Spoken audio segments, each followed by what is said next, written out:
नेपाल राष्ट्र बैंकले आर्थिक वर्ष 2079-80 का लागि मौद्रिक नीति सार्वजनिक गरेको छ। प्रत्येक वर्ष बजेट सार्वजनिक भएको केही समय पश्चात केन्द्रीय बैंकले मौद्रिक नीति सार्वजनिक गर्नै पर्छ।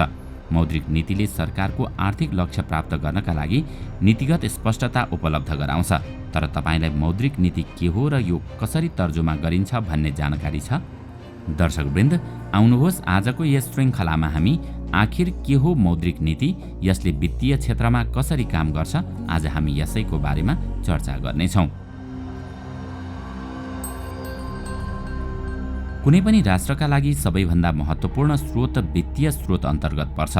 त्यो स्रोतलाई मुलुकको उत्पादन, रोजगारी अनि वित्तीय स्थायित्व कायम गरेर भुक्तानी प्रणाली बलियो बनाउने उद्देश्यले निर्माण गरिने नीति नै मौद्रिक नीति हो। यसले ब्याज दरको विषयमा चर्चा गर्छ र विनिमय दरका विषयमा नियम बनाउँछ। अर्थतन्त्र सहज रूपमा सञ्चालन गर्नका निमित्त अनुकूल वातावरण बनाउने कार्य मौद्रिक नीति हो। सामान्य भाषामा भन्दा मौद्रिक नीतिले मुद्राको मूल्य निर्धारण गर्छ। त्यसैले केन्द्रीय बैंकले सार्वजनिक गर्ने यो नीतिले परोक्ष रूपमा सर्वसाधारण उपभोक्ता, उत्पादक वा कर्मचारी सबैलाई प्रभाव पार्छ। मौद्रिक नीतिले वस्तु अथवा सेवाको स्थायित्व प्रदान गर्दछ। पुँजीलाई महँगो बनाउने कि सस्तो, राष्ट्रिय मुद्रालाई अन्तर्राष्ट्रिय मुद्राको तुलनामा बलियो बनाउने हो कि कमजोर जस्ता विषय मौद्रिक नीतिमा निर्भर हुन्छ। अर्थतन्त्रका सबै पाटा केलाउँदै सरकारले सार्वजनिक गर्ने वित्तीय नीतिलाई समेत आधार बनाएर तय गरिएको मौद्रिक नीतिले देशको अर्थतन्त्र सन्तुलन कायम राख्ने बाटो देखाउँछ। कुनै व्यक्तिले बैंकबाट ऋण लिँदा, कारोबार गर्दा वा बचत गर्दा तय हुने ब्याजदर लगायतमा मौद्रिक नीतिको प्रभाव पर्छ। त्यस्तै मुद्रास्फीति अर्थात् महँगीमा पनि मौद्रिक नीतिको भूमिका महत्त्वपूर्ण हुन्छ। नेपालमा 1.5 वर्ष अघिसम्म सर्वसाधारणले 7 देखि 9% ऋण प्राप्त गर्ने गर्दथे भने अहिले त्यो दर बढेर औसतमा न्यूनतम 12% को हाराहारीमा पुगेको छ। त्यस्तै गत वर्ष 1 वर्षे मुद्दती बचतमा 6 देखि 7% रहेको ब्याजदर अहिले 11% को हाराहारीमा पुगेको छ। बैंकहरूसँग कर्जा दिन सक्ने स्रोतको अभाव र कर्जा लिएर कारोबार गर्न खोज्ने मानिसको संख्या वृद्धि भएका कारण यस्तो अवस्था आएको हो। आपूर्तिभन्दा माग उच्च भएकाले पुँजीको मूल्य बढेको हो। त्यस्तै गत वर्षको तुलनामा नेपाली मुद्रा अमेरिकी डलरको तुलनामा कमजोर भएको छ। गत वर्ष यसै समयमा 1 अमेरिकी डलर बराबर 121 देखि 122 रुपियाँ कायम भएको थियो, जुन अहिले 128 रुपियाँसम्म पुगेको छ। नेपाली मुद्रा कमजोर हुनुका कारणहरूमा भुक्तानी सन्तुलन घाटामा जानु, विदेशी मुद्रा सञ्चिति घट्दै जानु र नेपाली रुपियाँसँग स्थिर विनिमय दर रहेको भारतीय रुपियाँ पनि कमजोर हुनु आदि हुन्। यी सबै कुरामा मौद्रिक नीतिले प्रभाव पार्छ। यो नीतिले एउटा वर्ग वा उपभोक्तालाई ठाडै प्रभाव पार्दैन, यसले त अप्रत्यक्ष रूपमा प्रभाव पार्छ। हुन त हामीले मौद्रिक नीतिसँगै देशको वार्षिक बजेटको बारेमा पनि बारम्बार सुन्ने गर्छौँ। त्यसो भए मौद्रिक नीति र देशको वार्षिक बजेट बीच के फरक छ त? मौद्रिक नीतिले ब्याजदर सम्बन्धी सबै विषय मूल्याङ्कन गरेर नीति निर्माण गर्छ भने बजेट राजस्व वृद्धितर्फ केन्द्रित हुन्छ। सरकारले लक्ष्य अनुरूप खर्च गरेर नतिजा प्राप्त गर्ने गरी बजेट सार्वजनिक गर्छ। मुख्य रूपमा बजेटले आम्दानी र खर्चका बारेमा मात्रै कुरा गर्छ। अर्थ राजनीतिक दस्तावेजका रूपमा समेत हेरिने हुँदा बजेटमा लोकप्रिय कार्यक्रम पनि समावेश गरिएको हुन्छ। त्यस्ता कार्यक्रममा हुने खर्चका कारण मुद्राको मूल्य कायम राख्न चुनौती उत्पन्न हुन्छ।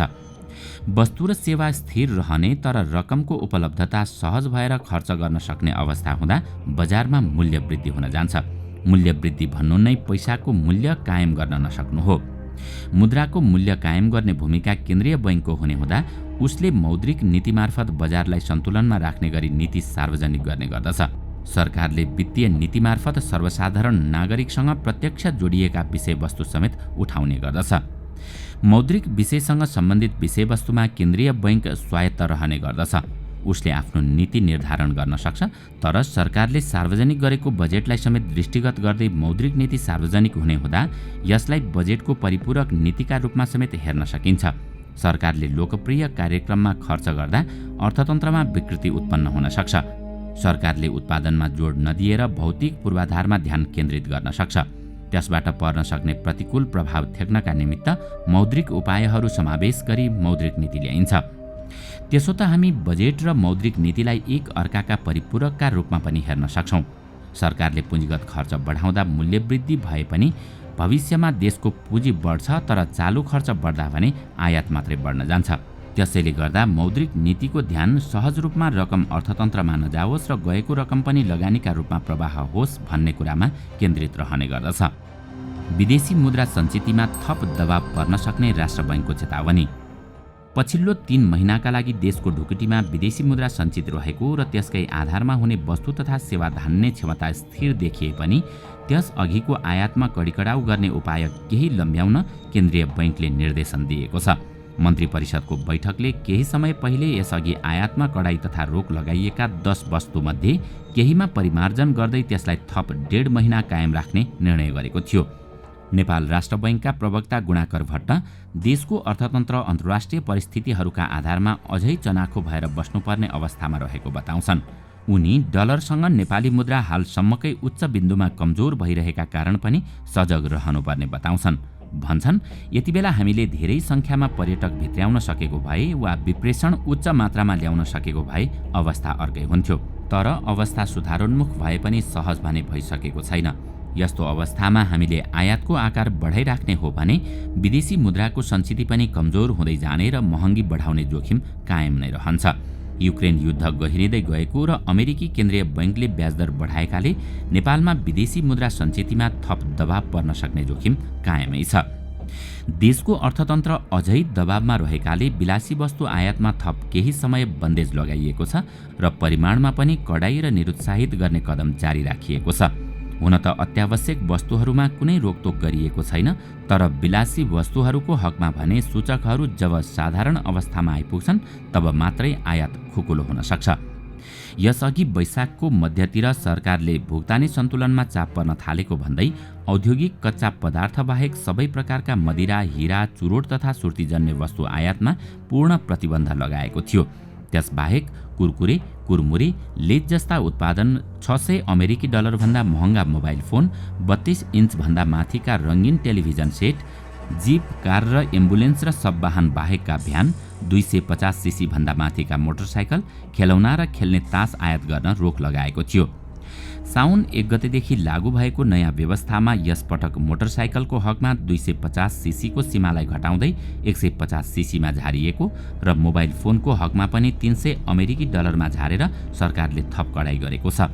यसको आवश्यकता र औचित्य उद्योग वाणिज्य तथा आपूर्ति मन्त्रालय र राष्ट्र बैंकको समन्वयमा निर्धारण गर्ने गरिन्छ। त्यसो त तुलनात्मक लाभका दृष्टिकोणबाट अत्यावश्यक पर्ने वस्तुको आयातमा कुनै कडिकडाउ गर्ने सोच सरकारको देखिँदैन। मुद्रास्फीति र बाह्य क्षेत्रको सन्तुलनमा यतिखेर सबैभन्दा धेरै दबाव रहेको जानकारहरू बताउँछन्। सामान्यतः देशमा भित्रिने र बाहिरिने रकमको अवस्था दर्शाउने शोधान्तर अघिल्लो आर्थिक वर्षको सुरुमा 1.25 अर्ब रुपियाँ बचतमा रहेको थियो। तर आर्थिक वर्ष 2078-79 को 11 महिनामा 270 अर्ब रुपियाँ घाटामा रहेको राष्ट्र बैंकको विवरणले देखाउँछ। घाटा समेत देशको कुल गार्हस्थ उत्पादनको 12% नाघेको अवस्था छ। विदेशी मुद्रा सञ्चितिले 6-7 महिनाको वस्तु तथा आयात धान्न सक्ने अवस्था रहेको केन्द्रीय बैंकले जनाएको छ। 14 महिना अघि नेपालको सञ्चितले 10 महिनाको वस्तु तथा आयात धान्न पुग्ने जनाइएको थियो। त्यसो त राष्ट्र बैंकका अनुसार वर्षभरि शोधान्तर घाटा भइरहेको अवस्था, विदेशी मुद्राको सञ्चिति घटेको अवस्था, चालु खाता घाटा बढिरहेको अवस्था र विदेशी मुद्रा सञ्चिति गत वर्षको तुलनामा निकै घटेको अवस्थालाई अहिले हामी सङ्कटमा छौँ भन्न खोजिएको होइन, बरु थप होसियार हुनुपर्ने अवस्थाका रूपमा बुझ्नुपर्छ। दर्शकवृन्द, आजको श्रृङ्खला तपाईलाई कस्तो लाग्यो हामीलाई कमेन्टमा अवश्य बताउनुहोला। साथै आजको श्रृङ्खला तपाईलाई राम्रो लाग्यो भने लाइक तथा सेयर गरी हाम्रो च्यानललाई सब्स्क्राइब गर्न नभुल्नुहोला र साथमा रहेको बेल आइकन पनि थिच्नुहोस् ताकि हामीले अपलोड गर्ने नयाँ भिडियोको जानकारी सबैभन्दा पहिला तपाईलाई प्राप्त होस्। आजका लागि यति नै। अर्को भिडियोमा अझै रोचक तथ्य लिएर आउने नै छौँ। तबसम्मको लागि बिदा दिनुहोस्। नमस्कार।